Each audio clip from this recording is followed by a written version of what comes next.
I want to welcome you to our speaker series, which is entitled Identity, Equity, and Excellence in Education. And we're very happy to offer this in conjunction with Education Week here at Georgetown.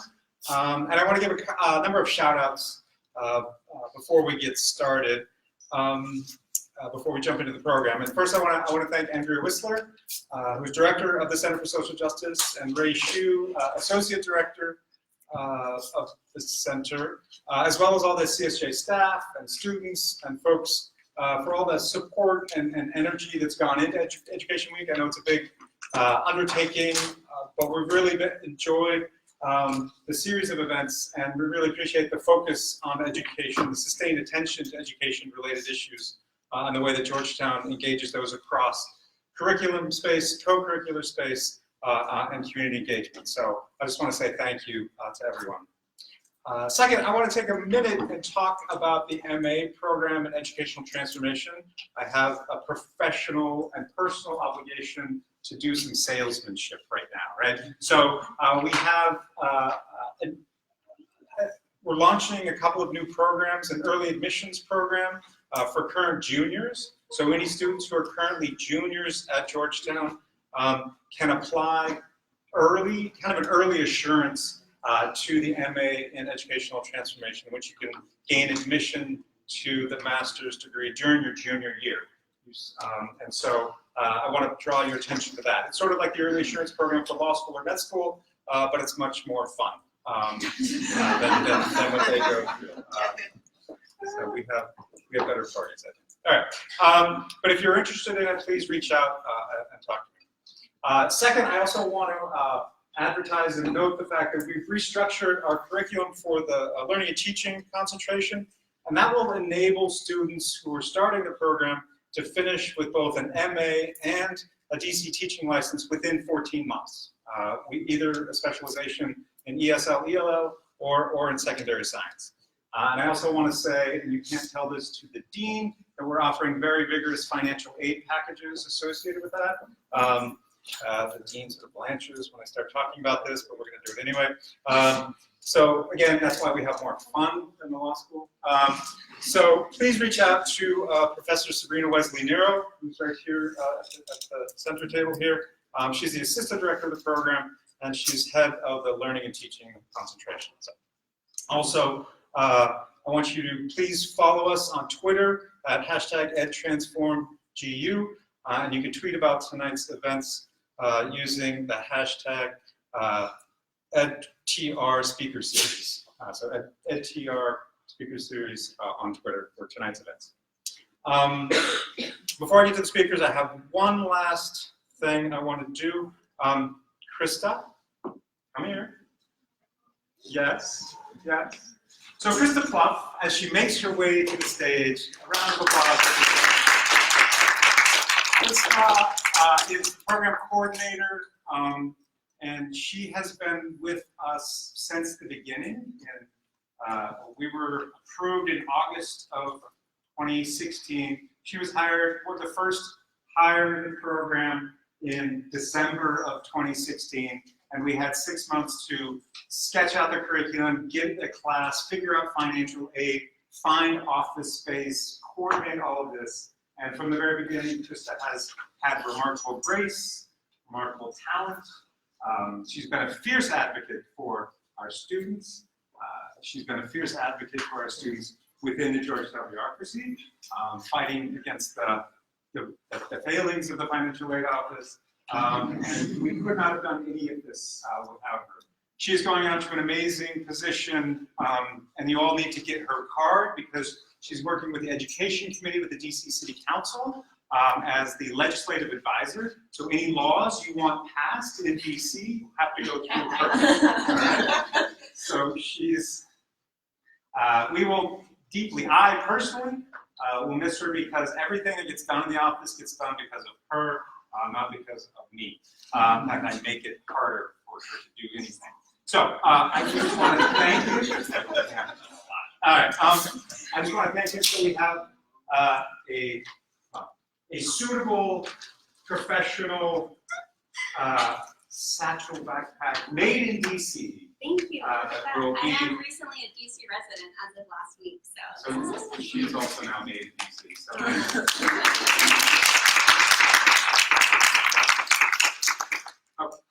On to. Take me in mental health issues back to practice. Thank you for indulging me that moment of thanks. Okay. For today's events, so we're beginning our third year. Ever since we've begun, we've sought to draw attentions to questions of race and class and linguistic diversity and immigration status within the pre-K through 12 education system. And we want to continue that conversation today by paying attention to questions of multilingual learners in the US. And I'm very happy to introduce our two speakers today who can do amazing work and can teach us a lot about the richness and diversity of multilingual learners. Let me first introduce Dr. Jamie Schissel. She is an associate professor at UNC-Greensboro, where she teaches courses on applied linguistics, and she holds a joint appointment in the Education and Research Methods Department. Her research focuses on the education of emergent bilingual students, specifically how language education policies around assessments interact with teaching and learning. She earned her PhD in educational linguistics from the University of Pennsylvania and her MAT, Master's of Arts in Teaching, from Georgetown's own bilingual education and teaching English as a second language program, which actually doesn't exist anymore. But she was at one point a classmate of our own Professor Krista Stevens. So welcome back to the hilltop. She's the author of the newly published Social Consequences of Testing for Language-Minoritized Bilinguals in the United States, and multiple articles on translanguaging and multilingualism. So we're very happy to have you here today. Dr. Kate Menken is a professor of linguistics at Queens College and a research fellow at the Research Institute for the Study of Language in Urban Society at the CUNY Graduate Center. Her research interests include language education policy, bilingual education, and emergent bilinguals in secondary schools. She's the author of English Learners Left Behind, Standardized Testing as Language Policy, as well as tens of articles, edited volumes, I believe 2 edited volumes, multiple chapters, and reviewed essays. She's also a distinguished CUNY Fellow, which is one of the highest honors within the CUNY system, and she's won multiple awards for her research and publications. And I'm very, very happy to welcome Professor Menken here today as well. So I think we're going to start with Professor Menken, and then are we do questions? You can do both talks and then maybe a longer joint Q&A. Okay, yeah, I think we'll try to do that because we got. Okay, so why don't we start with Professor Menken and then Professor Schissel. Great, thank you.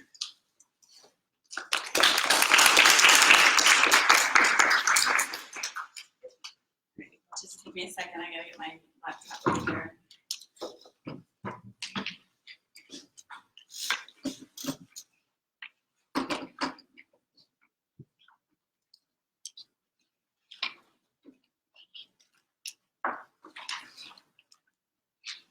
So how are you all doing this afternoon? Good. Sounds like you've had a busy week. Oops, I think I have to move this back. Okay. Go. Yeah, so I was kind of figuring that you all had to be here, or you're the diehards being here on a Friday afternoon. So thank you very much. I wanted to thank you very much for having me, to Krista for the invitation, Krista for making it happen. Is the mic on, by the way? Can you hear me? I have a New York teacher voice, so I can put it on if I need to, but can you hear me in the back? Or yes? Okay, I don't think the mic is on, but let me know if you need me to speak up. So, originally when we were, when Chris was first talking about this session, Jamie and I were, I think in the name of full disclosure, what I want to tell you is the work that I'm presenting today, it has not been published yet. These are ideas, certain that have come out of the research that I've been doing, and it comes out of 2 different research projects.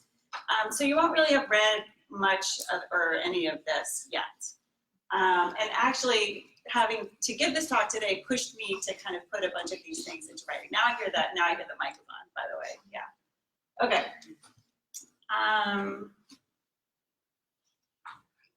You know, I think we're all coming from different places. I understand that you're in different programs, different backgrounds. So I kind of wanted to just talk about some of the foundations briefly.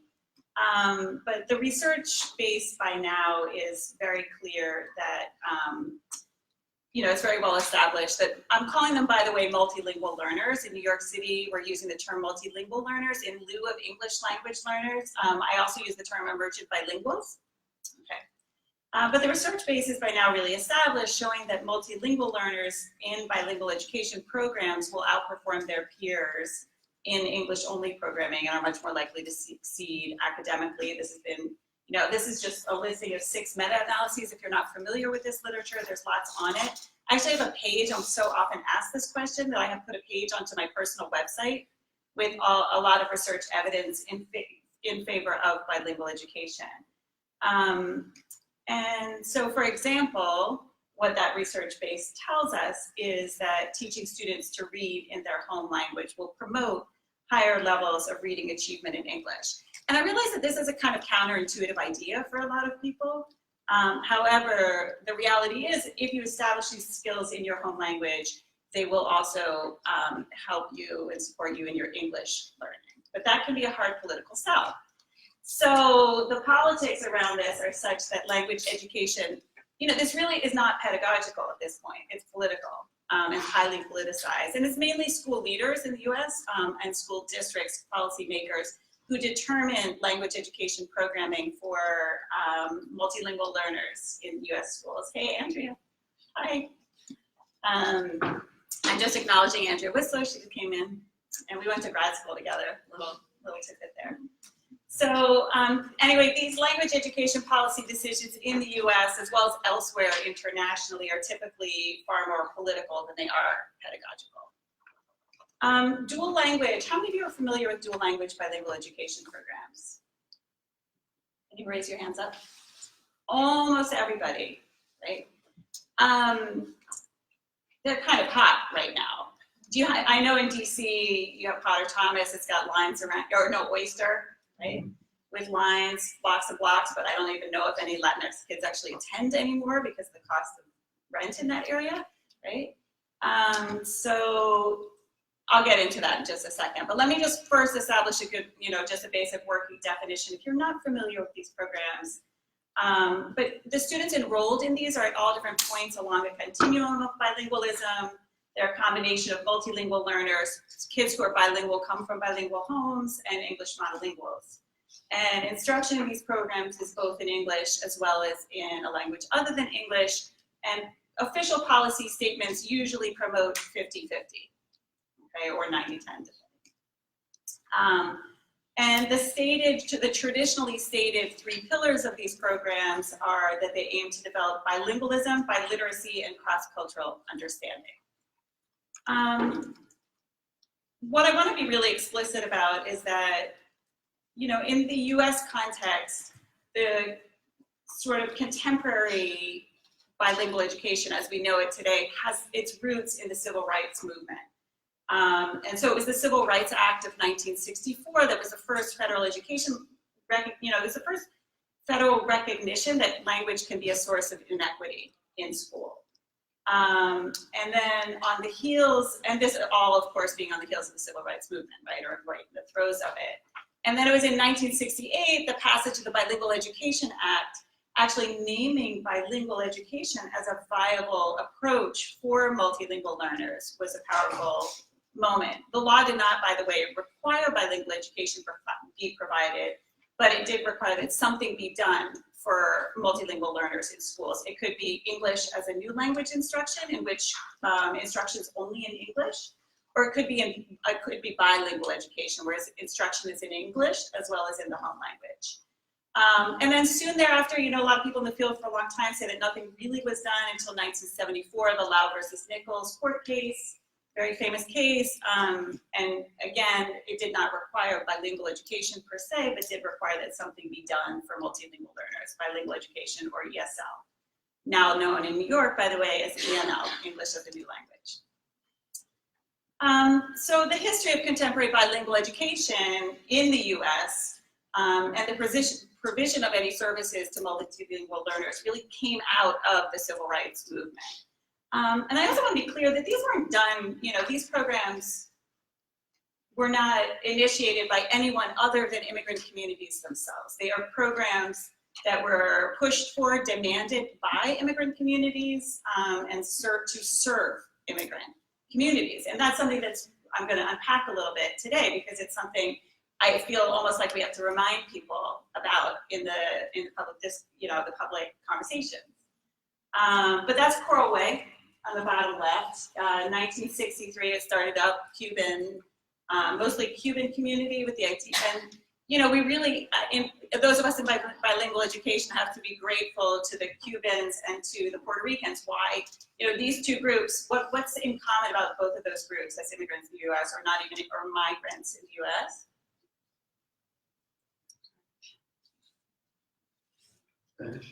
Spanish, what else? Their immigration status. Yes. Not the same. Right, exactly. And so this has been, she wrote about this in 1998. Okay, and she really, really predicted the future, which is what that term means if you didn't know it. Somebody can tell me later how to pronounce it, because I don't know. Okay. Anyway, many educators are concerned about the dwindling resources available for bilingual education programs, about the constant attacks on such programs by legislators, and about their own inability to demonstrate by means of achievement scores that bilingual education is working.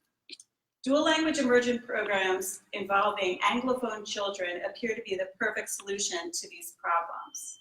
Linguistic minority children will still be able to begin their education in their first language, while the presence of Anglophone children will ensure community support.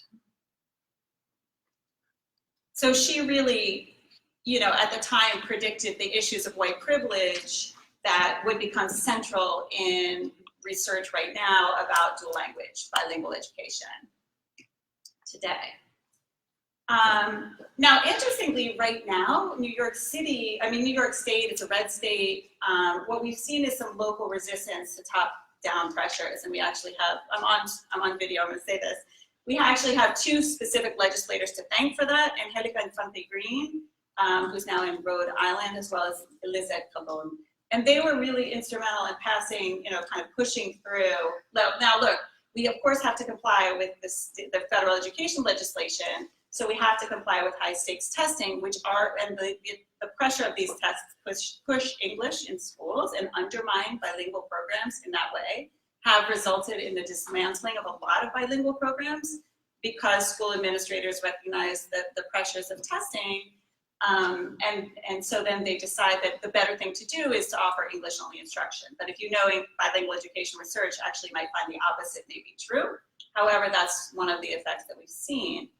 But in addition to that, there's been this kind of multilingual turn, kind of pro-bilingual education set of policies that have come out of the New York State Education Department. I'm not going to go into any kind of detail about these. I have written about them. If you want citations later, I'm happy to share them with you. But it's suffice it to say that all four of these very strongly encourage bilingual education programming, not monolingual programming in English. But yet, in spite of that, here's New York City. So, as I mentioned, No Child Left Behind was passed into law by Congress around 2002. I moved to New York around 1999, and at that time, about half of all of our multilingual learners were in some form of bilingual education, and half were in English-only programs. But look at what you've seen. The enrollment of those students, what you can see is the enrollment of those students in English as a new language programs has dramatically increased, while enrollment in some form of bilingual education has dramatically decreased. Transitional bilingual education, after the Puerto Rican Legal Defense and Education Fund's work and the work of ASPIDA, and the work of the ASPIDA consent decree, then what we've seen is that transitional programs have been decimated. Dual language bilingual education programs are still there. And there's been a very slight increase, but we still are in a situation where only 5% of all multilingual learners in New York City schools are actually in dual language bilingual education programs.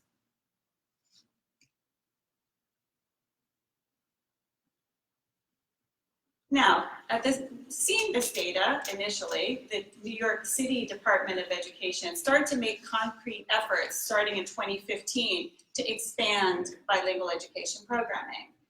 So the DOE, the NYC DOE has awarded about $1 million per year of incentive funding to expand or create new dual language bilingual education programs. You can get some money to start a new transitional program. You get $10,000 for a transitional program to begin, but for a new dual language program, you get $15,000. So it's clear where their policy interests were lying with that. And as a result, 40 new programs opened in the year 2015 to 16, another 29 the year after, 39 after that, and then 48.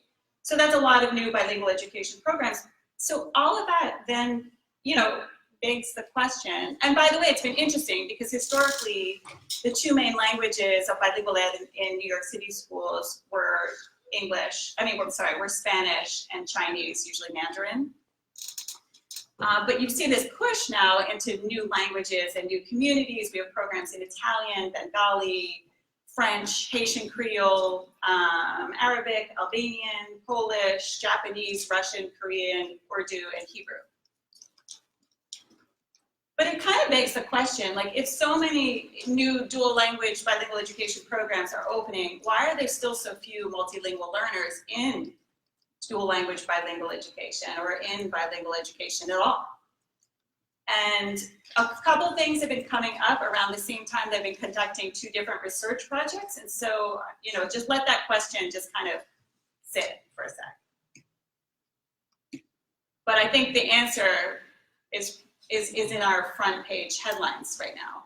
So, or not, maybe not headlines, maybe like page 6s, but whatever. For me, it's like, whoa. Okay, so dual language programs are on the rise, even for native English speakers. Key point, right? That's about Dos Puentes, by the way, which is Tori's school, Andrea. Tori Hunt's school, where she's from, yeah. Are dual language programs in urban schools a sign of gentrification, right? This is the 21st century. Who doesn't want to be bi or multilingual? This question, I'm on a Facebook page of parents. How many of you are also parents, by the way? You're very young, but I am, yeah. And when you're an educator and your kid is in school, that's kind of interesting because you find yourself in all these situations. You're like, okay, you sort of have to lean in. So I'm on this Facebook page in District 30, and they are all about really very. So we have gifted and talented programs. Do they have G&T programs here in DC? Okay, so G&T programs really have their origins, at least in New York City, coming out of the 80s when crime rates were much higher in the city, as a way to prevent white flight. And really, you can go into schools that are primarily Black and brown schools and find classrooms that are entirely white, and they're called gifted and talented. So there's a lot of issues here. We have a new chancellor who's looking to dismantle our gifted and talented, and also as well as the specialized high schools in New York, which is kind of like the goal of the holy grail, I guess, of the giftedness thing. But so I don't want to go too far off of my point here. My point is that this Facebook post there's so many of these on a regular basis. There's this, so what she's asking is dual language versus G&T, meaning gifted and talented. Parents considering or who have made the choice, what are your thoughts? And then she gets like 30 comments or whatever. These are totally different programs, right? It's a complete obliteration of the civil rights history of social justice, past of bilingual education programming, and a total lack of recognition of who these programs were originally intended to serve. And so there's a lot of that kind of conflation that's happening, right? And all of this kind of then prompts, so Connor Williams wrote this piece in the Atlantic, The Intrusion of White Families into Bilingual Schools. And Nelson Flores on his blog asked the question, has bilingual education been Columbused, right? So that's where we're getting. So the current challenges, just as Guadalupe Valdez sort of predicted, is this gentrification of dual language bilingual education programs. And recent research reveals that dual language bilingual education programs can perpetuate racial discrimination, linguistic marginalization, and class and ethnic hierarchies in public schooling and reaffirm power asymmetries. And students with white racial privilege, socioeconomic privilege, and or English language privilege are the most likely to benefit from dual language bilingual education. So if you have one of those three forms, at least one of those three forms of privilege, you're much more likely to benefit because you're able to get into the programs, but it's also resource hoarding, right? Like who gets heard when you go into a school and ask for certain things? Who even feels that they can go into a school and ask for things for their child? So all these things you got to look at. It's important to understand. So at the time, Sharon, Avni, and I were starting this research study at a school that we're calling MPMS, or Multilingual Public Middle School. And it's a traditional city school serving about 1,280 students in grades 6 through 8. And what they did was that they opened new dual language bilingual education programs in Mandarin, Russian, Spanish, and Hebrew, starting with Mandarin in 2012 and then with Hebrew in 2015, being the last of their editions. And so we conducted qualitative research over about a year and a half. You could read about it. She and I have published a couple places. Oh, and we have a forthcoming chapter in the same book that Krista has, where we did a racial linguistic analysis of the students in this Hebrew program. So we focused mainly on the Hebrew program. I was like, okay, I'm Jewish. I'll go look at it. That's interesting. And why is this happening? What's it about? So it was a really interesting place to spend time. And this is a sign in the school in the 4 languages of the dual language programs. So when we asked the principal why he decided to start these new dual language programs, he said to us, when I first started, we had 800 students. Remember, it's over 1,200 now, right? So it worked.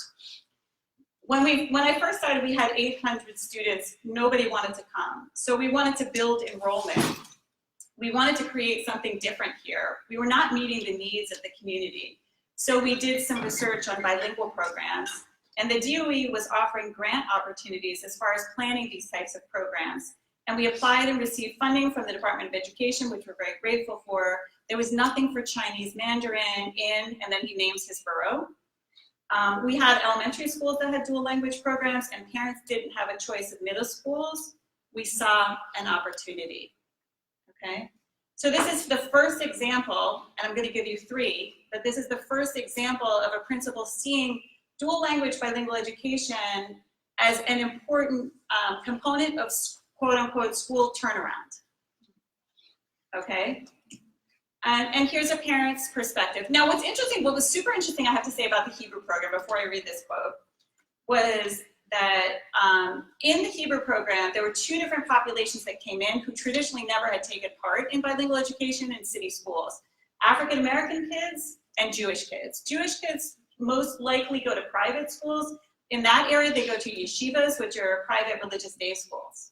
But those are schools where you have to pay a fee. And so in offering up Hebrew bilingual education to this minoritized community, what the school did was to offer up then a program that was kind of Jewish enough through Hebrew for families to be attracted to it. And then African American students as well. And so Yolanda was one of the African American parents, and what she says is this, when we asked her, why she chose this program for her child, and remember, she had chosen a Hebrew, she'd gone to a feeder elementary and then now to the middle school. So when we asked her about dual language as a choice for her child, what she said was, I feel like you can get a better chance of education when you go to a diverse school other than for me, an all African American public school. That's my opinion. Because we don't have the same resources, we don't have the same educators, we don't have the same funding. And I think the diversity provides more funding, more resources for the children. So for Yolanda, she chose this particular school because it's merely being integrated offered more resources. And that was her impression of it. And so, it really wasn't about Hebrew for her, per se, so much as it was as the Hebrew program offered a means into this more diverse context. And, New York City is the most racially segregated school system right now in the US, okay?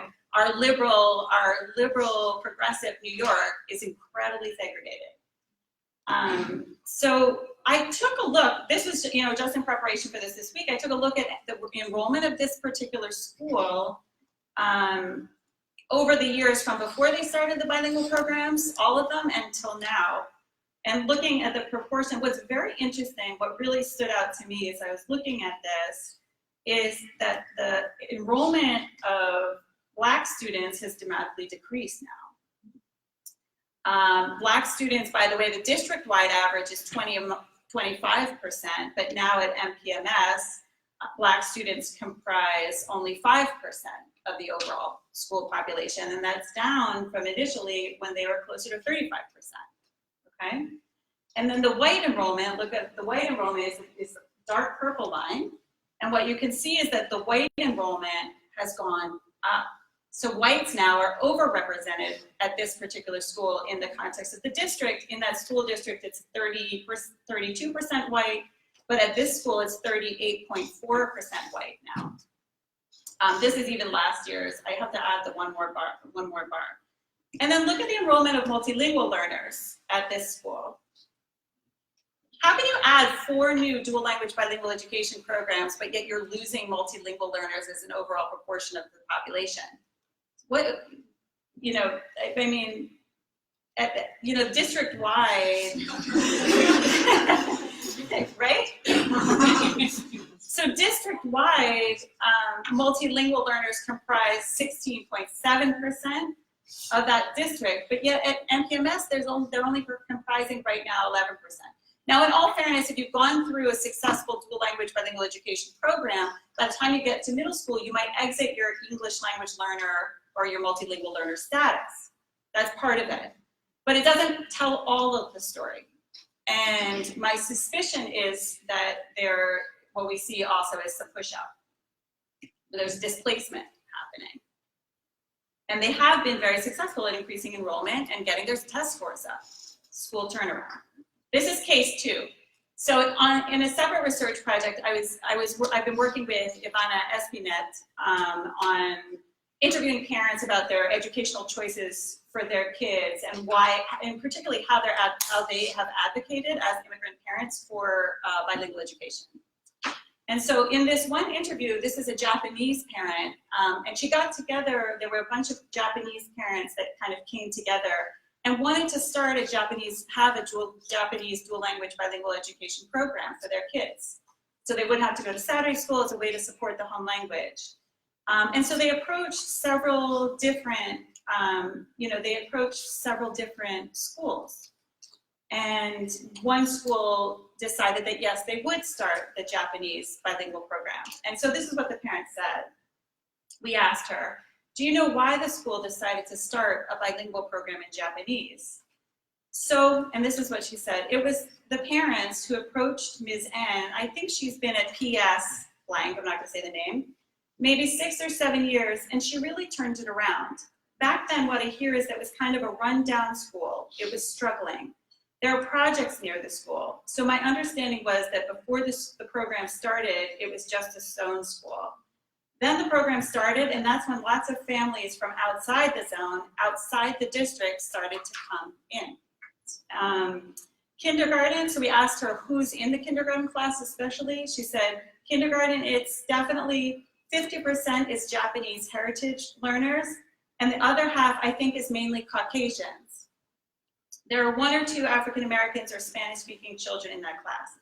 So this school was an almost entirely African American and Latinx school before the advent of this Japanese program. They started a Japanese program, a bilingual education program, and the students enrolled were of Japanese descent or they're white kids who were coming in and traveling in to attend that Japanese program. They did not bring into the program the children who were already attending this school. Case 3, a French dual language bilingual education program. So this is a quote from a news article that was released about it. But it says, look at this at the left, about how brownstone Brooklyn parents aim to take over a struggling middle school. Bum, bum, bum. In the nation's most segregated school system, a Brooklyn middle school finds formula to achieve diversity.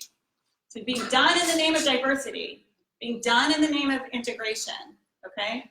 So almost no fifth graders from the upscale PS29 applied last year to the School for International Studies, a struggling middle and high school that sits less than 3 blocks away.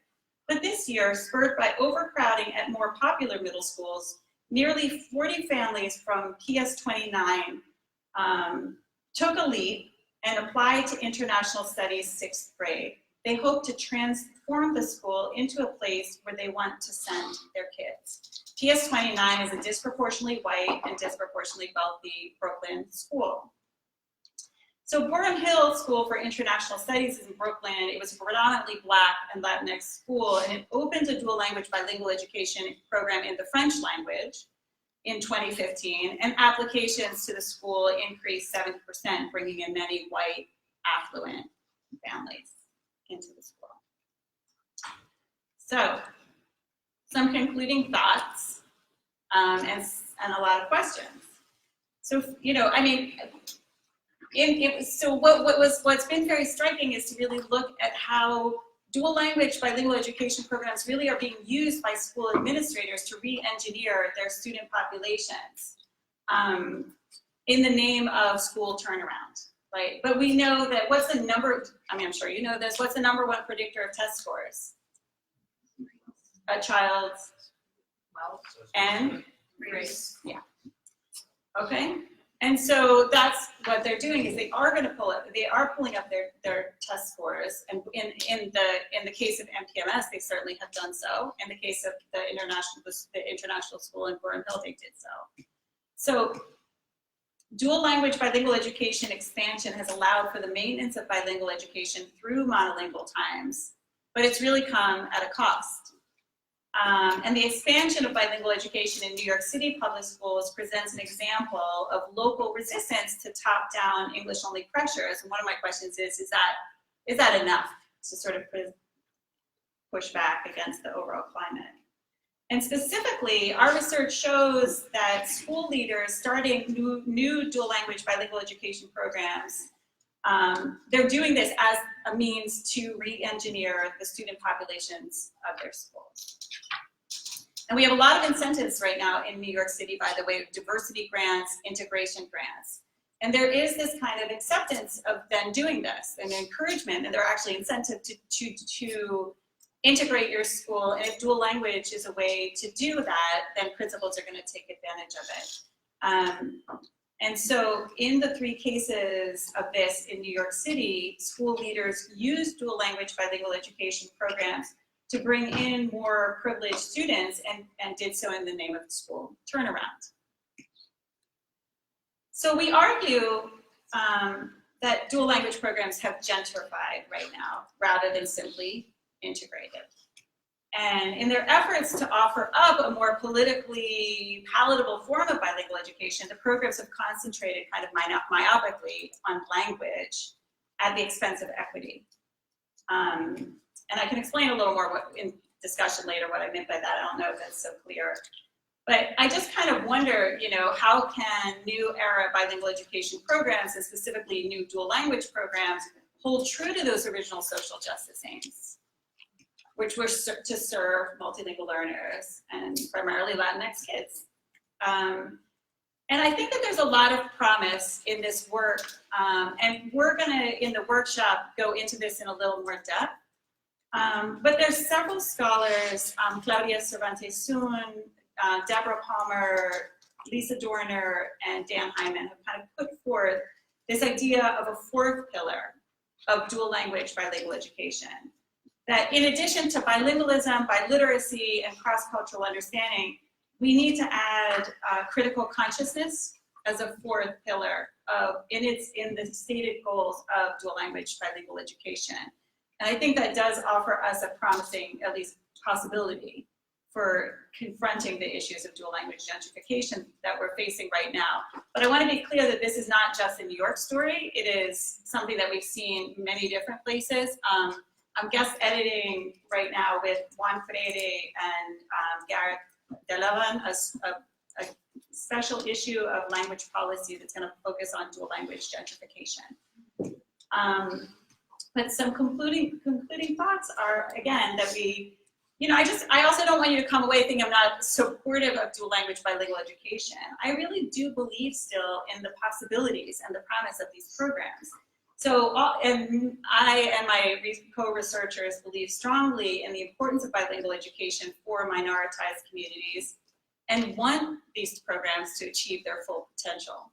So how can new era bilingual programs, specifically new dual language programs, hold true to their traditional social justice aims? That's what I'm going to leave you with. So any questions or comments we can talk about later, but I'm going to turn it over to Jamie, what do we decide, unless there's like a quick clarifying question or something? So thank you very much.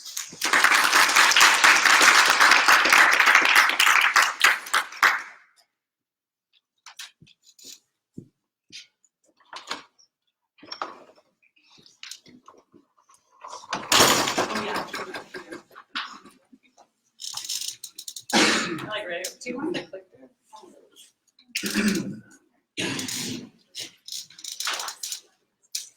Was I really loud? Was I very loud? So yeah, I can do that.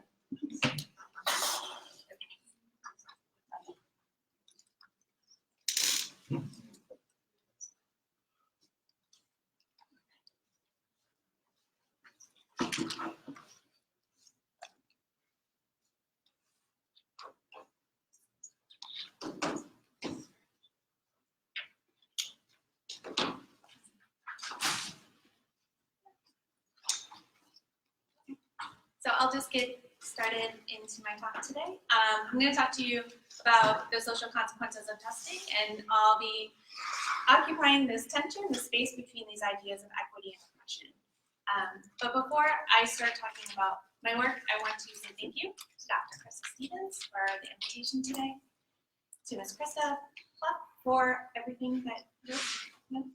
Oh, she just washed out. Okay. Tell her I said thank you. I actually also want to thank you, Kate. Your book was hugely influential in my life, and I really appreciate your work in general, so I want to say thanks. That's nice. To the Georgetown Master of Arts program for hosting this event in conjunction with the Center for Social Justice. And also, lastly, William Saxa, because as a former Georgetown student and grad, it's really cool to be coming back here today in this different role. To begin my talk, I want to start with the land acknowledgement for Washington, D.C. area. So Washington, D.C. is the ancestral home to the Anacostans, also known as the Nakachatan, also the Piscataqua and the Pamunkey peoples. Currently, over 4,000 federally recognized Native American peoples call Washington, D.C. home. It's also important to acknowledge Georgetown University's connections with slavery, as has been recognized by the undergraduate student population here in their vote in April to pay reparations to descendants of those enslaved peoples. And the reasons why I'm doing this is to really recognize the fact that settler colonizers have forcibly removed, killed, and spread diseases to kill Native peoples and have played an active role in the forced enslavement of African peoples.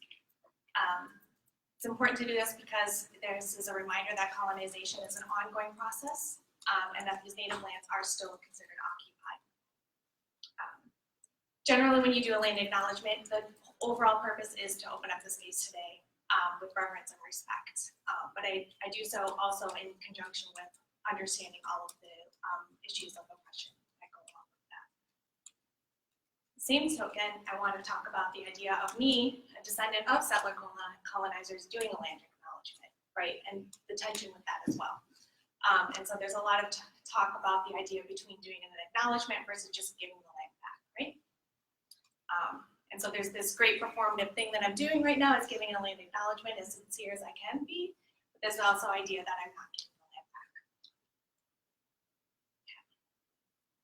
So with all of that as at the beginning of the talk, I want to share with you some theories, concepts, and assumptions that are underlying the general concepts around social consequences of testing.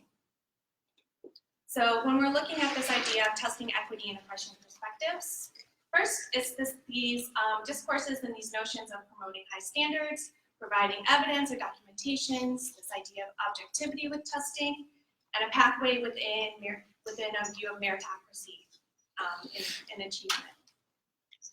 There's also this view and assessment of assessments or tests serving as gatekeeping, restricting, invoking fear, anxiety, reinscribing hierarchies, the idea that objectivity is in name only, inaccurate depictions or reflections of reality.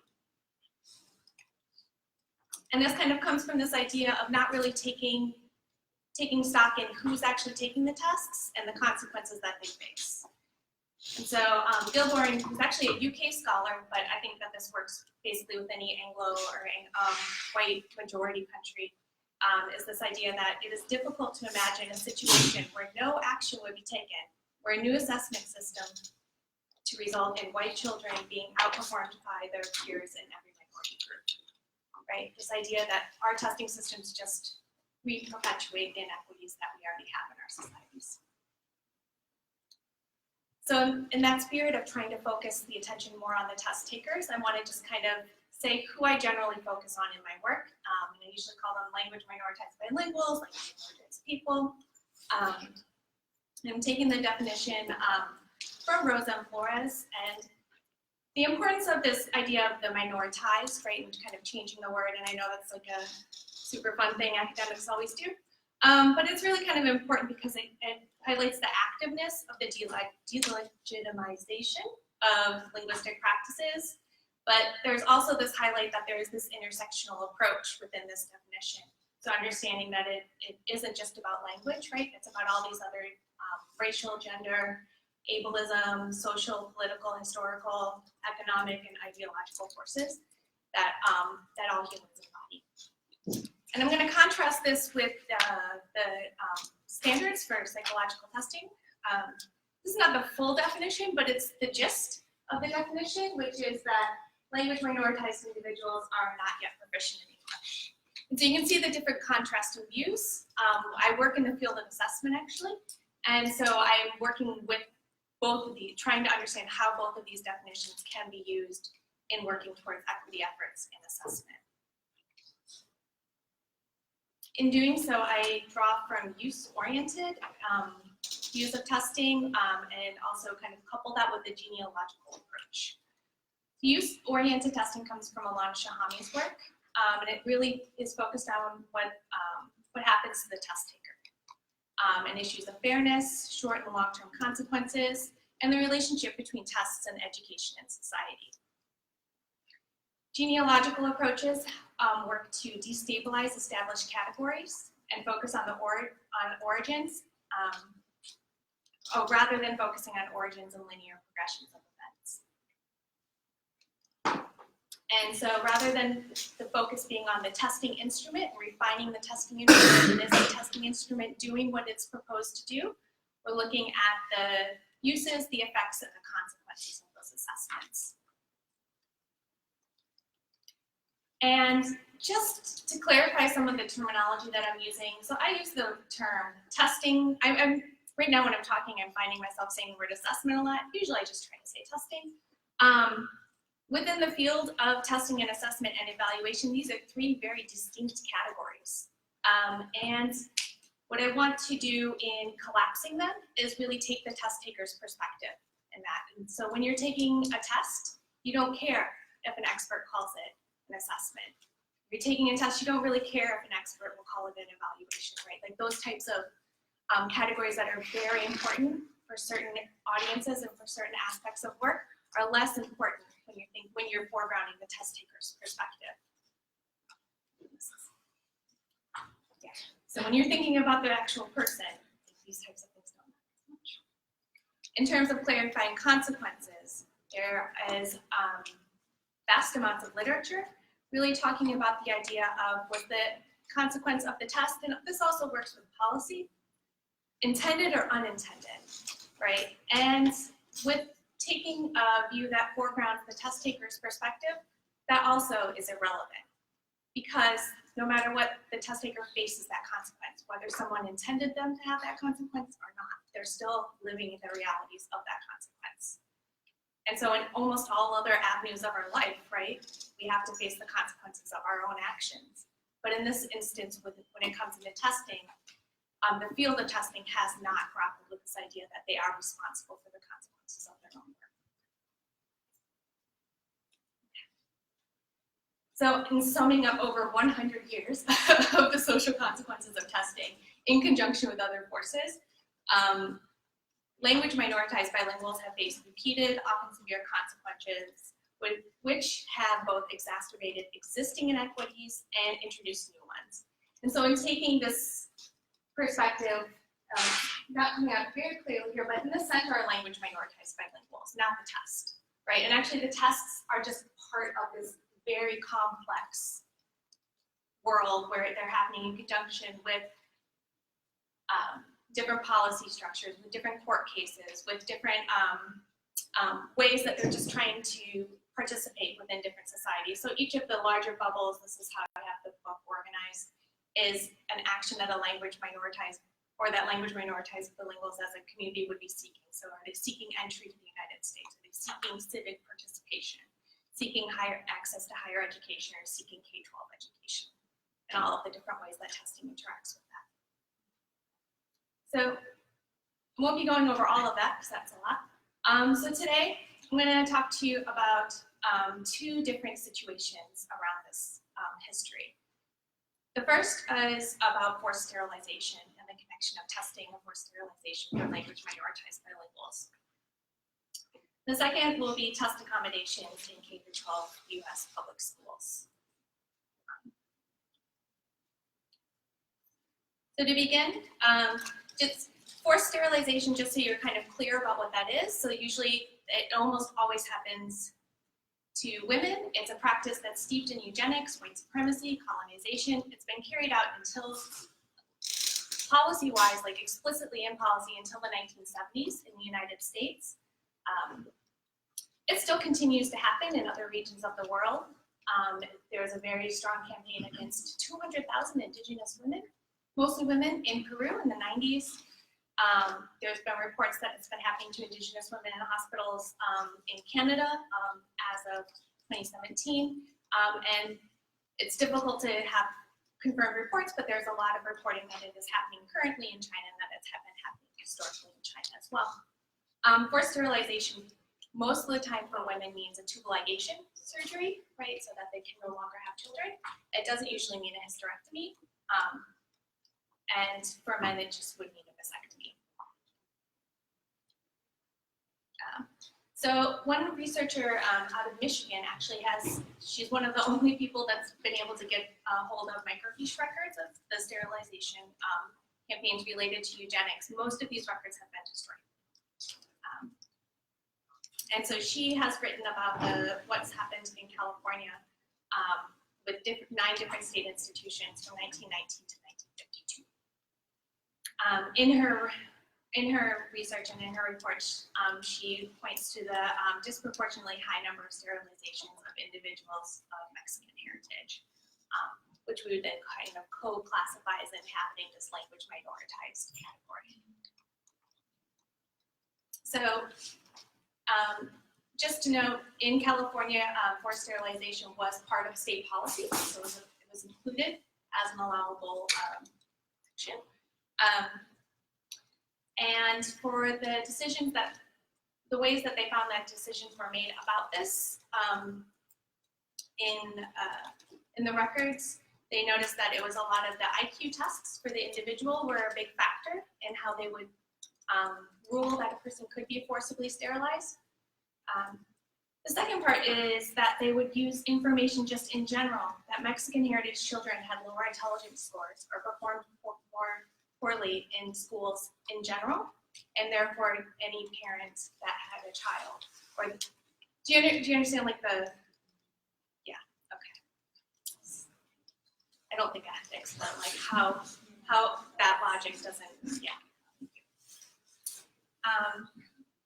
in the case of assessment, and actually when I was writing up this book, I met with quite a few people who kept saying, like, please stop focusing on the negative consequences. Please talk about how tests also promote equity and how students can, or people can, like, get outside because they do well on a test. So I think this case, unfortunately, of Fortuna Valencia really kind of shows how this myth of meritocracy is just a myth. So Fortuna, she scored above average intelligence on her intelligence test score, but she was Mexican American. She was widowed with 5 children. She was married a second time and had 6 children with her second husband. She was still married at the time. She came from a low-income household, and she was recommended to be forcibly sterilized. No one's forcibly sterilized. So this is one instance, right? It's not overwhelming, but this idea that if oppression is going to happen, the test can't save you, right? Like, this is what it means to have the testing happening in conjunction with other forces. So tests as a tool for equity in this case did not occur. All right. So not a smooth transition.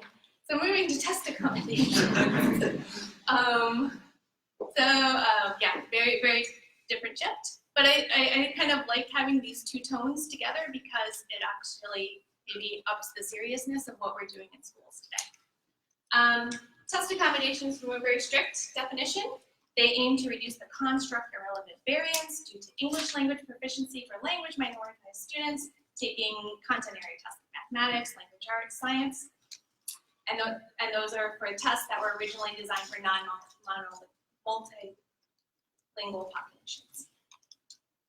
So on a math test, that would mean the bilingual student would take their test and they would show that they understood the math operation, right? Like they knew how to do FOIL, but they didn't, there was no linguistic complicated factors in there to interfere with their display of their math knowledge. So the different ways that these actually look in practice is that they are changes to the test administration, meaning in extended time, read aloud, small group. Actually, extended time and small group are the most common test accommodations used for language minoritized bilinguals in K-12 schools. There's also test response, so students can have a scribe or you can do an oral recording of their responses. And then there are changes to the test itself, having translated or bilingual versions. And this is also more of a rarity. Okay. Currently, test accommodations have emerged to be the most prominent practice for inclusion of language minoritized students in large-scale testing in the United States. It's actually spreading to other countries. It's quite popular in other countries as well. And it's really, I'd like to talk about this idea that it's associated with this metaphor of leveling the playing field. What I really think it really mostly just levels the complexities connected to test accommodations, right? This idea that we did a test accommodation and now everything's taken care of, right? Just gets rid of any other further discussion. In taking a genealogical lens, it's really important to understand how test accommodations became a practice. And so they actually are associated with the very origins of standardized testing and of intelligence testing. So it started with intelligence test piloting at Ellis Island by Henry Goddard, who is a known eugenicist. He retracted his eugenicist views for a little bit, and then right before he died, he came back up. So here you go. That's Henry Goddard. It's of course more complicated than that, but similarly, it was test accommodations would be considered. The Army Beta would be considered a test accommodation. That was a nonverbal version of the Army intelligence test. At the time, Louis Terman was a professor at Stanford and also associated with the eugenics movement. He did also later retract his affiliation with the eugenics movement. Okay. In terms of how test accommodations became part of federal policies and practices in public schools, they were first formalized in federal policies in 1973 with the Rehabilitation Act and specifically Section 504. And this is for students with high incidence disabilities. So students, and this is where they were doing things like extended time, read aloud. And for language minoritized bilinguals, it became formalized in 2001 with No Child Left Behind. So in terms of it being a federally recognized practice and a more formalized practice in US K-12 schools, it's beginning in 2001. In 2015, with the Every Student Succeeds Act, this is when test accommodations were also mandated to be used during classroom assessment situations as well. So that you needed to use what was mandated for the statewide tests within your day-to-day, weekly, whatever classroom tests you were using as well. What's important to note is that the current research, and this is one meta-analysis, but there are others, is that there's limited effectiveness of test accommodations in doing what they propose to do, right? And reducing that construct to relevant variance.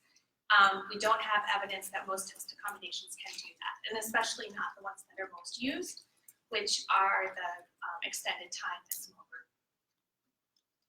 The idea of using test accommodations as a pedagogical practice within the classroom, within classroom assessments, is largely unexamined.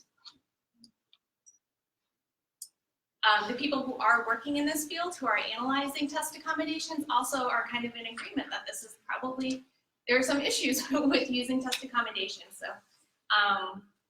Kiefer and his colleagues in another study stated very clearly that current policy approved test accommodations are not a solution to larger issues of promoting the educational skills of English language learners. I don't have to say it any clearly than they did already 10 years ago. And just to kind of give you an idea of what this looks like in terms of score performance and how students' scores compare. So I took, I honestly just screenshotted the data that has been presented on the NAEP. So the NAEP is the National Assessment of Educational Progress. It's usually given in 4th grade and 8th grade across the United States, and it's used as like a nation's report card type of non-high stakes, but now sometimes has stakes, national standardized test. And so this is what they talk about in terms of grade 4 reading scores. And so this is comparing L's and non-L's. And you can see there's something going on in 2000 with the score for English learners, students classified as English learners being quite low. And they're fact that between 2000 and 2015, average reading scores for L's in grades 4 increased by 22 points. In contrast, the average grade 4 reading score for non-L's increased by only 11 points. But if you still look at this gap between, like they always call it the achievement gap, right? But we could just call it, like obvious signs of oppression and testing gap. There's not a big change, right, in year to year. And we see it across all of the tests and all of the tests that they reported in all of the grade levels. So in 8th grade, still having this consistent gap between. And in math scores, maybe it looks a little smaller, but still very sizable. And then in 8th grade, it's even larger, right? From 4th grade to 8th grade.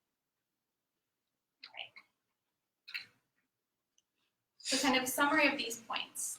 And then I'm going to move to like a little bit more positive direction, I think. This idea that the current use of tests, currently that tests are tools or mechanisms of oppression that operate in concert with other forces to perpetuate colonial, white supremacist, and eugenic structures. They exist as such despite many intentions otherwise, such as test accommodations, because no concentrated efforts have been made to grapple with the connections between current efforts and the traditions and histories of the field and practice. So further, when innovations such as test accommodations masquerade under the umbrella of equity, they not only contribute to the direct harm with their use, but indirect harm because they restrict the development of alternative approaches.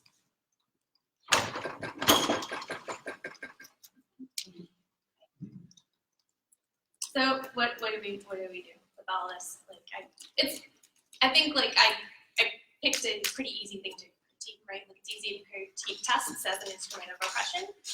But then what do we do if tests are going to be So in my work, I work in a lot of situations where people still want there to be tests.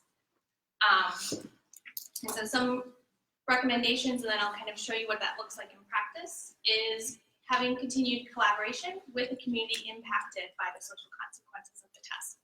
So not be having the testing community detached from those consequences, but actually being culpable for those consequences. Similarly, really taking lenses to try to understand how testing operates in conjunction with all of these other factors that are going on around. And then also, where possible, actually trying to create a test that would combat historic and systemic oppression. The way that this work, that I've been trying to engage in this work, is through a critical ethnographic participatory action research approach, really trying to reinscribe traditional power dynamics in their interactions between researchers and the researched. And that we've been doing that by putting together collective teams.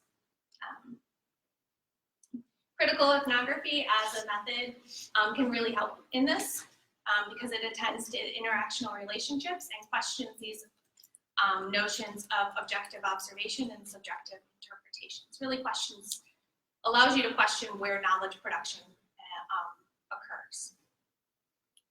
Within this in particular is this idea of using a hanging out methodology, right? So moving research away from being very detached from real life to just being life, right? So like living and breathing what you're doing. So hanging out in informal spaces. So Awad Ibrahim has written quite a bit about his use of hanging out methodology in school, where instead of doing data collection by pulling students out to do interviews, right, he's just, as literally said, hanging out with them, and that's how he's getting to know them better. In addition to this, really working with a participatory action research approach helps to make sure that all parties are involved at all of the different stages of the research process. So this includes working together to have a collective commitment to the issues being researched, valuing of self and collective reflection to clearly understand the issues, working towards consensus building and joint decision making for the benefits of all those impacted by the issue, and developing a team that works together in all these stages of planning, implementation, and dissemination of the work. So in the work that I'm going to share with you today, it's actually not occurring in the United States. I'm going to share 3 stories from Oaxaca, and just to kind of understand like why the relationship between the United States and Mexico is kind of important in this, is that maybe for us in the United States, the presence of Mexico and what's going on in Mexico isn't always felt in most of our daily lives. But what happens in the United States affects a lot of the daily life in Mexico. So this illustration basically of a different Trump effect really just kind of shows. So when Trump was elected, for example, the peso dropped significantly. And just kind of, we don't feel things when the latest president was elected in Mexico, like our economy in the United States. But just trying to understand like the power dynamics of that relation. In terms of Mexico in general and understanding the multilingualism of the country, it is, depending on how you name and count languages, considered to be one of the most linguistically diverse countries in the world. And Oaxaca itself, as a region, so you can see it,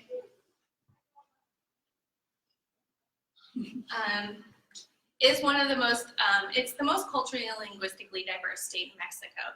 So the Yucatan is also home to many indigenous languages, but it's mostly within like fewer language families and fewer language varieties, whereas Oaxaca has 8 different language families, over 100 different varieties spoken within the state. And to kind of transport us to Oaxaca for just a second, these are some of the visualizations of some of the diversity of Oaxaca. It's important also to point to not only the different dress, the different clothes, the different food, the different architecture, which is actually from the church's native walk from the colonizers. But also the beautiful landscapes of the area. And when I talk about this work, it's also very important for me to talk about the group of people that I work with. So here are just some pictures of us. So we have Mario Lopez Gopar, Julio Morales, Edwin Leon, Roma should be in here, Loma Huerta Cordova, and Constant Learn. And we all kind of work together in these, around these areas. And we also, as part of our hanging out methodology, actually hang out, and we enjoy each other's company. And I think that that's really actually important to talk about when we're doing this type of work, is that we actually do enjoy spending time together. It adds to the quality, we think, and it adds to the amount of investment we have in our work. Okay, so I'm going to tell you about 3 different projects that we did just pretty briefly. The first project occurred in a master's level teacher education course. It occurred in workshops too, but we focused mostly on the data from the master's course. The master's program was a critical language education program at a university in Oaxaca. And the class met Fridays and Saturdays, 4 hours each day for 3 weeks. And in that class, we asked teachers to create multilingual approaches to assessment. And in looking at what they did in their assessments, the assignment was create multilingual approaches, and so they weren't mandated on how to do it or how much fidelity with that type of objective they needed to have. And so some of them just made it optional.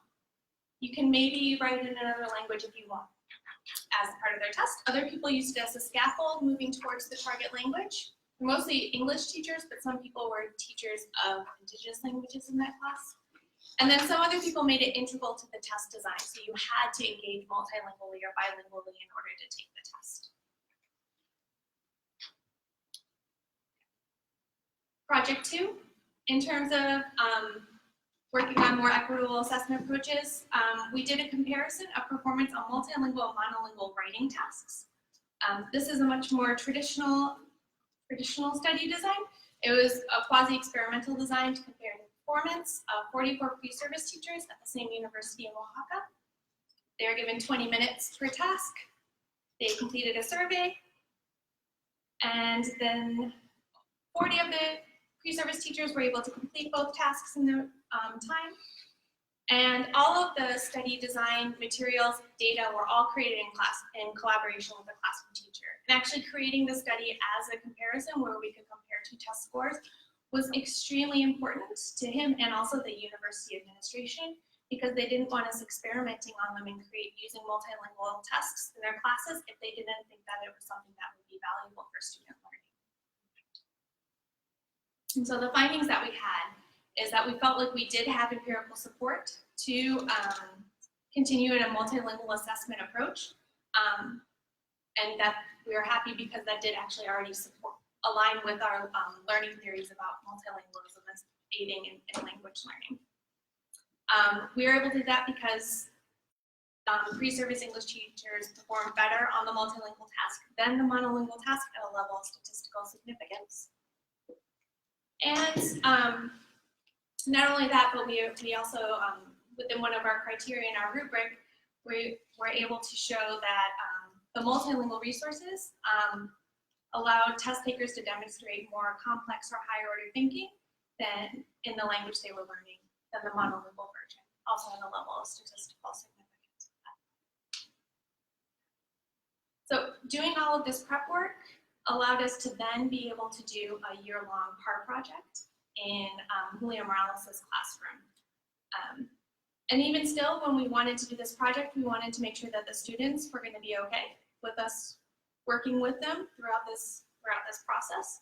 And so in order to do that, we first got the students their opinion about using multilingual approaches in teaching and multilingual approaches in assessment. So we asked them first, how do you feel when your teacher uses Spanish to teach in your English class? And I have it in Spanish here, so you can Spanish? Can we? But I'll do a rough translation. So they say they feel like secure, they feel safe, they like it, because they can understand what they're describing, and it also helps them to kind of know to pay attention to things. The teacher's switching to Spanish. And then we asked these same students, what do you think about using Spanish on tests for English? And they're like, well, we're supposed to be learning English, so why would the test be in Spanish? Right, so these very contrasting views where they were completely fine with it in teaching and learning, but not in demonstrating their own learning. But then when we had them take a multilingual test, unsolicited writing responses of that assessment included use of Spanish within their English. Because in talking with the teachers and working with the school, we already knew that students were doing this, right? But we were able to talk with them a little bit more directly after we asked them about it, and then we could show them like, hey, look, you're actually sometimes adding some Spanish words and prepositions in your writing. This person, not even thinking about it, just kind of did it, right? And then sometimes you use an abbreviation because you don't know the abbreviation in English. And so it makes more sense actually to use the abbreviation in Spanish because it has to do with money. And then sometimes you just want to write Mexico as Mexico, and you want to have the accent mark. And then sometimes you just don't know how to translate something, and so you mark that you know you're writing it in Spanish, but you have it in parentheses there. That student actually, he also told us that he put it there and he was going to ask the teacher for help for it later, but he ran out of time. But he was using the Spanish to kind of mark where he wanted some extra help on his test. And then this student used quite a bit of kind of mixing of the two languages, including just like at the letter level with government, and then kind of going through it a little bit more, going between different words. So across all of this, what's been important is that we found these findings to be really important, but we also found this idea of like working with the students, working with the teacher, and continually checking in about the implications of our work to be vital in order to try to work with testing in a more equitable way. So yeah, if question 1 was hard, then we shouldn't go on to question 2. So my concluding thoughts is that there are just going to be continued issues with the role of testing and the stakes of passing and failing testing. So how to succeed in testing and die anyway, right? Like we're going to do this work, but like we still have a lot. There's still a lot more going on in addition to testing. And this idea that the active engagement with the tensions around supporting multilingualism within institutions and societies that value monolingual proficiency norms as a means of addressing colonial white supremacist and oppressive systems and actions.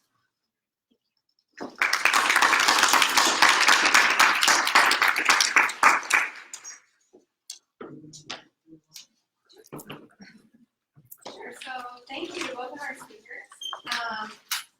And we are going to do a little bit of time for a joint Q&A. So, Jamie, I don't know if you would feel comfortable maybe just sitting up here, and then as people have questions, you can ask either speaker, and I'll just moderate it. So. Yeah, and let's maybe stand or sit, yeah, whatever is comfortable, I guess. Should I turn the lights up a little bit? Yeah, that would be wonderful. I don't really know how to. I don't need that. Of course, I said that, but then it occurred to me I wasn't really sure how to do that. Maybe Doug can grab them. This looks really. By the way, Georgetown resources. So it's a whole situation. CUNY is there. We have on and off. Yeah, so we must say It's okay. I said on and off if they work. yeah. Okay, so I saw lots of questions. I think this hand was the first one I saw, so.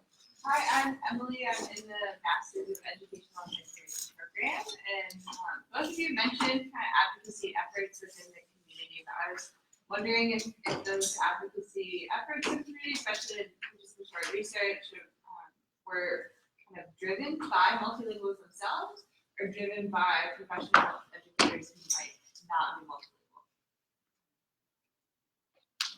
Either one. do you want to say? It could be both. Maybe question to both. Yeah, I think that, well, it's different spaces, right?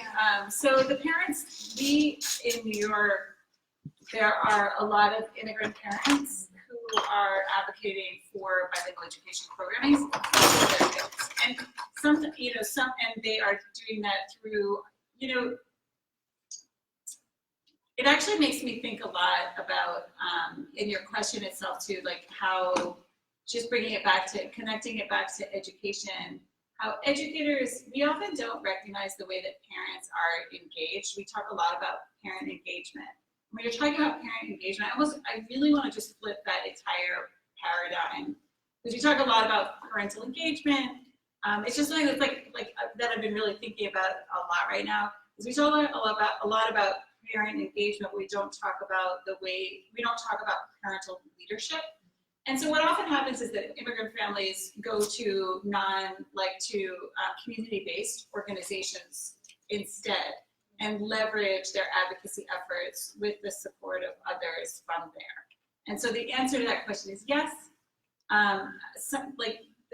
The people that I've been talking to, and this is that other research study where we're really speaking with parents about their choices for their own children.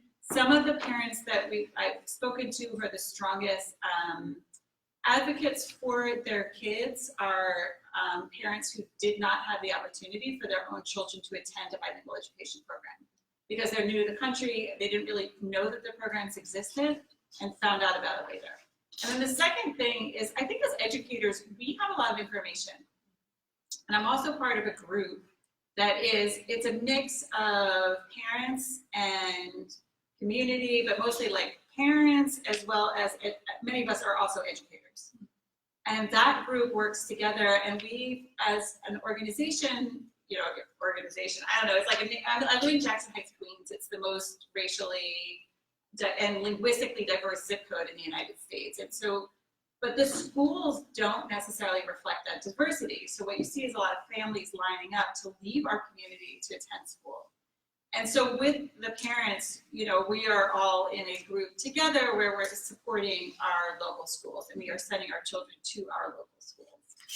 And that's a conversation where it's two different groups coming together, and we're mixed by race, privilege, immigration status, and a couple different levels. So everything's happening. If I speak to the Oaxacan context, it's really complicated there. I think it's really, so in the workshop I'll talk more about like focusing on relationship building versus the goal. So this idea that like I do work with the team, we have a lot of shared ideological assumptions, and not all of us are multilingual in the same ways, right? And we're working in spaces like Constant Learn, for example, he is multilingual with Cantonese, another variety of Cantonese and English. And then he can speak Korean too, because he said it's Cantonese. I don't really understand. And he's working in Mexico with us, right?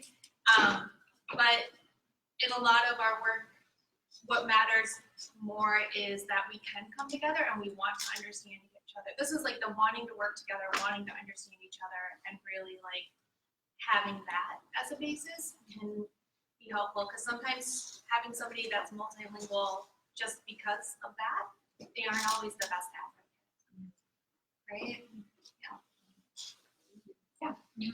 I had a question for Professor Menken. So I went to, on Wednesday, SEIU Local 500 with the KI meeting, where there are teachers union in the area, and they talked a lot about. It's a DCPS? Yeah, it's a local, yeah. And they talked about how housing policies led to differences in education opportunities, right? So I was thinking, like, when you talk about gentrification in schools, are you talking solely about gentrification of these programs? Do you think that's a bigger problem rather than gentrification in New York City itself when it comes to housing? That's my question. It's a great question. We see gentrification of bilingual education programs happening for both reasons. Sometimes it's because communities are shifting, and they're shifting because of gentrification, but sometimes it's not because of that. Sometimes it's because of a re-engineering, like I was talking about before, re-engineering of school populations. Okay. Even when the community around has remained the same. So it's both and it's really interesting actually. I spent the summer, I taught, I was a guest scholar at CU Boulder, and it was with a group of Denver teachers. And they were really facing the physical, you know, the actual gentrification of neighborhoods around the schools. And talking about that impact on bilingual education programs there, where they have bilingual education programs where very few of the kids now are immigrant kids. A follow-up to that question. So I was a bilingual Spanish English tutor for third grade emerging bilinguals in Champaign, Illinois, at Previous University, and it was all immigrant children or indigenous children who were there. So like programs like that in rural areas are really helpful and beneficial to communities. You think that like the rural versus city, I mean, you're a New York professor, so you focus on New York issues, but you think there's a difference between like opportunity in rural and more metropolitan areas that must be like distinguished when you're tackling this problem? This particular problem? Yeah, because yeah, I would say, I mean, you know, it's typical. I mean, but we hear this happening in a lot of different places. Bilingual education programs are typically only provided when you have a number of enough speakers of the same home language, but that's not entirely the case. Sometimes now we see dual language programs, actually where they're one-way immersion programs as well, where none of the kids are, you know, so like I've heard of there's a lot of different ways that bilingual education can look right now, and but I don't think it's solely an urban conversation, but I do think it's where we have the numbers. you'd argue that New York is like an example of the nation. Of urban contexts nationally, yes. On this, yes. It's something, just because I'm not saying that Yeah, no, I understand. as a guess, I'm saying it because of what I hear from other researchers and bilingual educators in other places across the country. Thank you for your question. Hi, first of all, thank you all for coming. Thanks for having us. So my question is about opposition to bilingual education. And so I know historically some of the opposition to it has come from immigrant communities themselves, kind of based on the idea that, you know, we're in the United States, by putting our children in bilingual education programs, you're holding them back to an extent. And I don't know how prevalent that opinion is nowadays, but I was wondering if there's a way to kind of like impart the benefits of, because as you talked about, or specifically with Dr. Menken's talk, you talked a lot about how bilingual education, when it's done well, can have important benefits. So is there a way to kind of impart those benefits to communities whose children benefit from them, but for whatever reason, if there's some opposition without being kind of paternalistic, saying, well, you know, we know what's better for your children. Yeah, I know it's good for you. No, that does not work very well. So yeah, I think that most bilingual education programs that are really well-established ones have to do a lot of work with community to make sure that everybody understands the benefits of bilingual education. But I also kind of think there's a trope around that. Like, I know that certainly, like my family is, you know, but when we immigrated to this country, it was definitely during an era where there were concerns about the negative cognitive impact of bilingualism, for example, was actually still a thing. It was actually still something that was being talked about and was concerned. And educators were advising parents to speak only to their kids in English for fear that they could get confused and all that kind of stuff. I do think that that has shifted somewhat. I think that those misunderstandings are still there, and we still have to unpack that a lot and challenge it. But I also think, you know, I kept getting told by schools in my own community, for example, that bilingual education wasn't being provided because parents weren't choosing the programs. But as I was standing there waiting for my kid for pickup, I'm speaking with you know, another parent who I knew, and she was saying to me, you know, she speaks Spanish, we were speaking in Spanish, and she was saying, you know, your child's in the bilingual program, but why isn't my child not in the program? And I think that, you know, and I started speaking to more and more and more families where there's this kind of thing, oh, well, the parents aren't saying when they go into the school, they're not checking the box, I want bilingual education. for their, they're not doing the paperwork in the right way, and so schools are failing to also just recognize that they would want, I think it's two things. If you know that bilingual education is an option, many families will want it. But then secondly, I don't entirely believe it. I really have come to this place where I'm thinking, I keep meeting people who want bilingual education for their kids and wanted it, and the schools aren't listening to that and hearing it in the same way. So, and that's why I'm saying as educators, we have to be active as well. So I just handed her part 154, the legislation said bring that to the principal. You have to do that, right? I mean, we have access to this information, we just have to give it out as well to the community. So it's like both things. I think you have to work with our communities. Before moving on to another question asker, I actually want to extend this question to Professor Schissel as well, because I wonder if in your work on testing and test consequences, you have found any connections at all between the way the test position students potentially and some concerns that parents might have about bilingual education?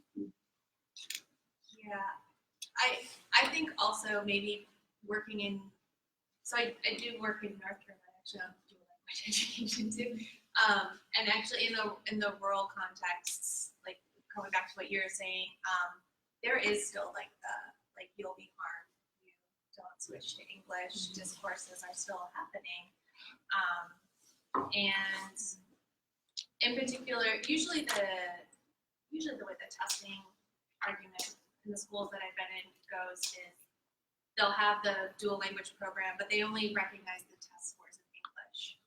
And so sometimes they brag, right? Like they're like, oh, look, like we have a dual language program and they're doing really well in English, but that means sometimes that the dual language program is not being done very well in the partner language, right? And so there's not this is the horrible double-edged sword with assessment, right? Like where like oh, we should test in that language too, right? To prove that they're really paying attention and they're not focusing on it unless there's a test in it. There are states now that I've switched. I don't know, it was a while ago that I on a Facebook group asked which states were now allowing Spanish only or one language only tests for the English language arts test. So now it's not English language arts, it's just arts, right? And there are multiple states now that have state level accountability systems that include, I think, Spanish language tests. I want to say Colorado is one of them, and Texas. But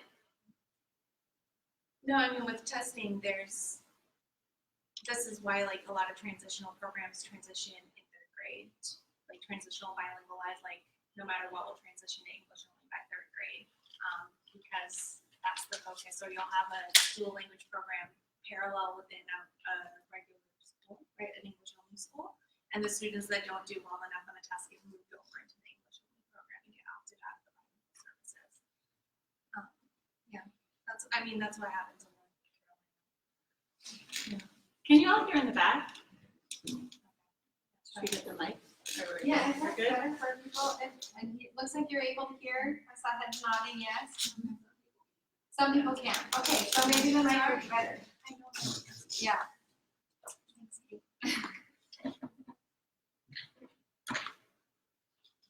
Wonderful, thank you. I think we have time for about one or two more questions. So I saw some other hands up and down. Anyone else have some final questions? Yeah, this is a question for Professor Menken. I was wondering if with gentrification dual language programs, if you've seen a parallel with gentrification of community-based heritage language programs, or how those dynamics are intersecting.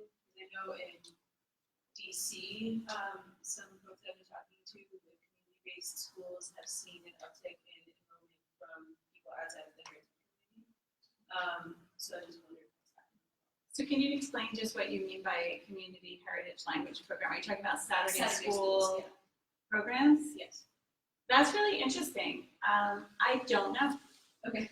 I mean, I haven't heard of, I haven't really, I can only speak anecdotally, but I don't know.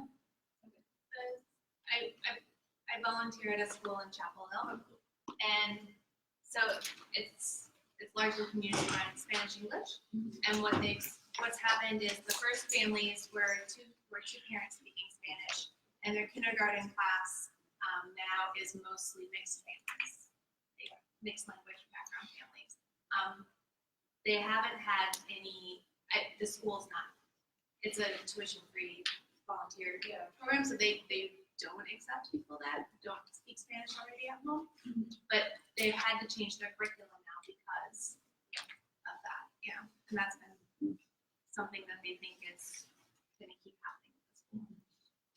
But I assume you mean like kids who don't have a familial connection to the language. Yeah, I've seen both. Yeah, I mean, it also depends on the area. I mean, I know that like in Manhattan right now, programs for Mandarin and for Spanish are really popular. Yeah. And people are paying a lot of money to study those languages. But that's a, and I wonder if, I do think, it's an interesting question that would be worth investigating. Yeah. Maybe one last question if there is one.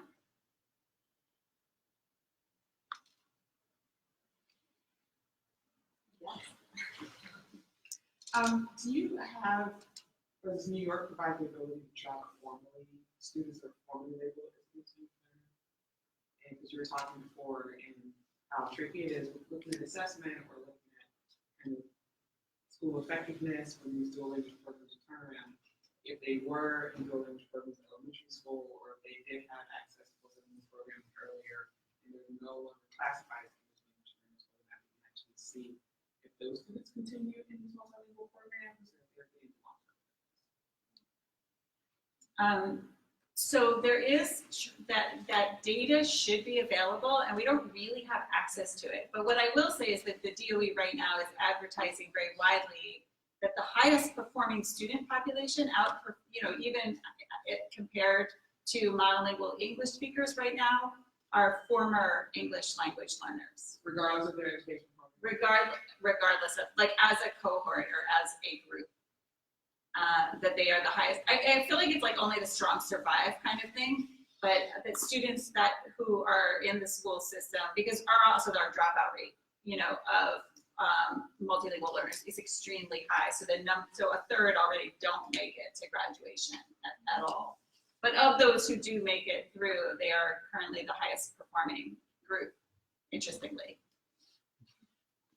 And that longitudinal data, I know that Thomas and Collier have been gathering it for years, but they're kind of the only show in town. We really need to, and I actually asked multiple times for access to that data, and I have never gotten an IRB approval for it yet. Well, thank you to both of our speakers again, and thank you all for attending. We'll wrap up this portion of our time together. And for educational transformation students, we'll see you at the workshop afterward. Does anyone know the location? Is it right next door? So, yes, thanks everybody.